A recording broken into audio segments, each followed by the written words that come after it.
మామిడిపళ్ళ రుచులే కాదు, కపిల్ వారి 30 సంవత్సరాల నాణ్యత మరియు నమ్మకం. పహల్గాంలో ఉగ్రదాడితో దక్షిణ ఆసియాలో పరిస్థితులు వేగంగా మారుతున్నాయి. భారత్ పాకిస్తాన్ మధ్య ఉద్రిక్తతలు పెరిగాయి. భారత్ ప్రతీకార చర్యగా సింధు జలాలు నిలిపివేతతో పాటు 5 కీలక నిర్ణయాలు తీసుకుంది. దీనికి ప్రతిగా పాకిస్తాన్ సిమ్లా ఒప్పందాన్ని రద్దు చేసి కవ్వింపులకు కాలు దువ్వుతుంది. ఇంతకీ ఈ సిమ్లా ఒప్పందం ఏంటి, నిబంధనలేంటి?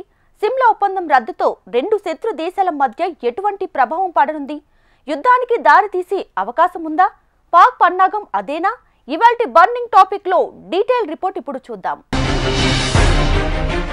కశ్మీర్ పహల్గాంలోని బైసరన్ పశ్చిమ బయళ్లలో ఉగ్రవాద దాడితో దక్షిణాసియాలో పరిస్థితులు వేగంగా మారుతున్నాయి.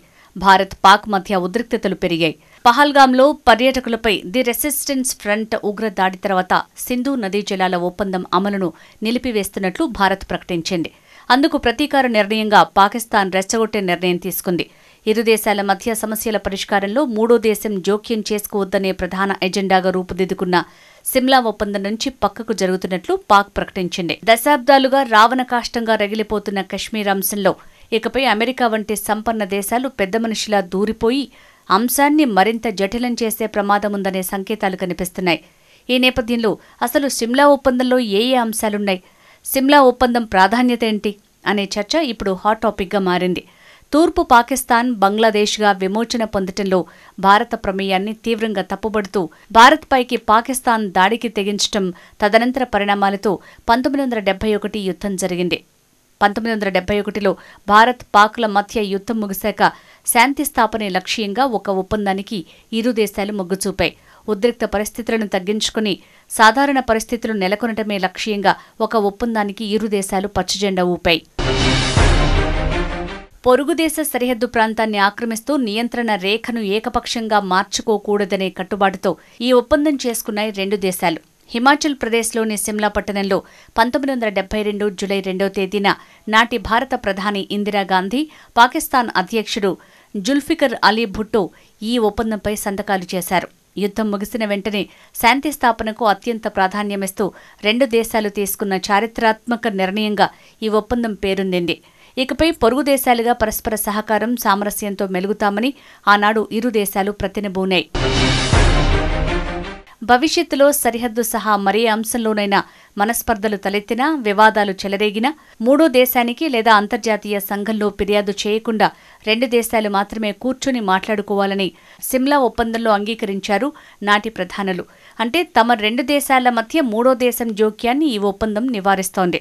1971లో యుద్ధం సమయంలో సరిహద్దు దాటి ముందుకు చొచ్చుకు రావటం, మరికొన్ని చోట్ల భూభాగాన్ని కోల్పోవటం వంటి ఘటనలు జరిగాయి. ప్రస్తుతం తమ ఆధీనంలోని భూభాగాలను తమవిగా పేర్కొంటూ యథాతథ స్థితిని కొనసాగించాలంటూ దానినే నియంత్రణ రేఖగా ఇరు దేశాలు అంగీకరించాయి.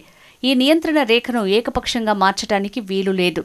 యుద్ధం వేళ చాలామంది పాకిస్తానీ సైనికులను భారత బలగాలు బంధించాయి. ఈ ఒప్పందంలో భాగంగా వారందరినీ విడిచిపెట్టారు.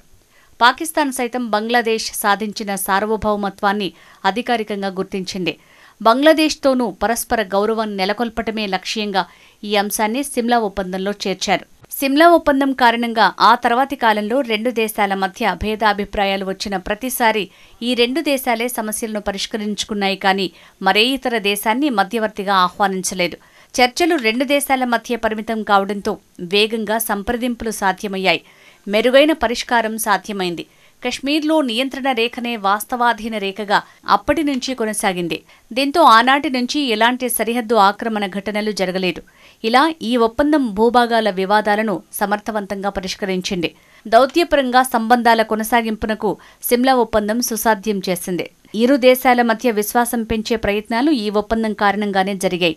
అయితే ఇరువైపులా కాల్పుల విరమణ ఒప్పందం వంటివి తరచూ ఉల్లంఘనకు గురవటం ఒక్కటే సిమ్లా ఒప్పందం మనుగడకు సవాల్గా నిలిచింది. తాజాగా పాకిస్తాన్ ఈ ఒప్పందం నుంచి తప్పుకుంటే కశ్మీర్ అంశంపై పాక్ అనుకూల దేశాలు మధ్యవర్తులుగా బయలుదేరే ప్రమాదం ఉంది. అప్పుడు కశ్మీర్ తమ ఇద్దరికి మాత్రమే సంబంధించిన అంశం అనే భారత వాదన అంతర్జాతీయ వేదికలపై కాస్తంత బలహీనపడే అవకాశముందని నిపుణులు విశ్లేషిస్తున్నారు.